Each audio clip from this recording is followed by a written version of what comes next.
الحمد للہ رب العالمین والصلاة والسلام علی رسولہ الکریم اما بعد فاعوذ باللہ من الشیطان الرجیم بسم اللہ الرحمن الرحیم قال رب انی دعوت قومی لیلا ونہارا فلم يزدهم دعائي إلا فرارا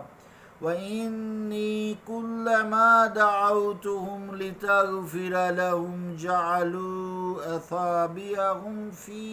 آذانهم واستغشوا ثيابهم وأصروا واستكبروا استكبارا ثم إني دعوتهم جهارا ثم إني أعلنت لهم وأسررت لهم إسرارا صدق اللہ العظیم۔ واجب الاحترام سامعین، السلام علیکم ورحمۃ اللہ وبرکاتہ۔ سورہ نوح کی 5 سے لے کے 9 نمبر آیات تک تلاوت کرنے کی سعادت حاصل ہوئی ہے۔ ان آیات کا ترجمہ یوں ہے: نوح نے عرض کی، اے میرے رب، میں نے دعوت دی اپنی قوم کو رات کے وقت اور دن کے وقت، لیکن میری دعوت کے باعث ان کے فرار اور نفرت میں اضافہ ہی ہوا، اور جب بھی میں نے انہیں بلایا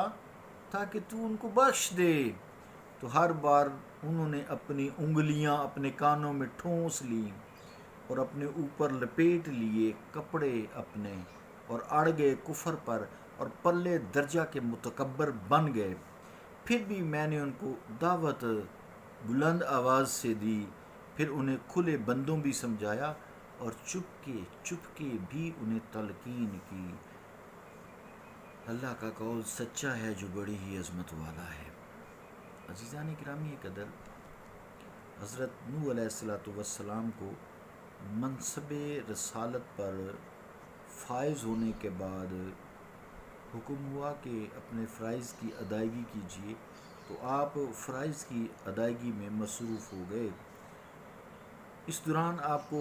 بہت برا بھلا کہا جاتا تھا، طعن و تشنیع کے تیروں کی بوچھاڑ کر دی جاتی تھی، افتراء و بہتان کے طوفان اٹھائے جاتے تھے، حتیٰ کہ قوم آپ کو مار مار کر لہولہان کر دیتی تھی۔ پھر آپ کئی پیر تک بے ہوش پڑے رہتے تھے، آپ کو کسی مکان میں بند کر دیا جاتا تھا، لیکن اس وفادار و جفا کش ہستی نے اس کے باوجود یہ پیکر و اخلاص و وفا کا مینار ان ناہنجاروں کی اصلاح میں لگے رہتے تھے۔ حضرت نوح علیہ السلام بارگاہ الہی میں ان کے لیے دعائیں مانگا کرتے تھے، آپ ان کو شب و روز تبلیغ کیا کرتے تھے۔ عام اجتماع جب ہوتا تو بلند آواز سے لوگوں میں تبلیغ کیا کرتے، وعظ فرماتے۔ جب وہ اپنی خلوت گاہوں میں بیٹھے ہوتے تو وہاں بھی جا کر راز و نیاز سے چپکے چھپے ان کی گمراہیوں کو چھوڑنے کی تلقین کرتے۔ یار تم یہ چھوڑ دو،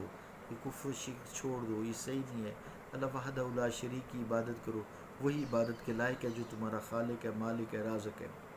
تو یہ سلسلہ جاری رہا، سال 2 سال نہیں، 9 صدیاں بیت گئیں، 900 سال، 950 سال کے قریب آپ نے تبلیغ کی، 1000 سال آپ کی لائف ہے۔ لیکن اس کے باوجود 950 سال میں آپ کی قوم میں حق پذیری کی کوئی نمایاں تبدیلی نہ آئی، بلکہ ان کی ہٹ دھرمی اور تعصب میں روز بروز اضافہ ہی ہوتا چلا گیا۔ جب آپ کو ان کے ایمان لانے کی کوئی توقع نہ رہی تو آپ نے اپنے پروردگار کے حضور میں اپنے روداد غم، روداد علم پیش کی اور بیان کیا، فرمایا، عرض کی، الہی ہے میرے رب، قال ربی، فرمایا اے میرے رب،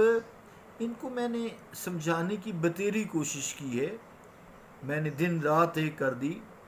دن کو بھی رات کو بھی ان کو تبلیغ کی، کوئی کسر اٹھا نہ رکھی، لیکن جتنا بھی میں نے ان کو حق کی طرف کھینچا اتنا ہی یہ مجھ سے دور بھاگتے گئے،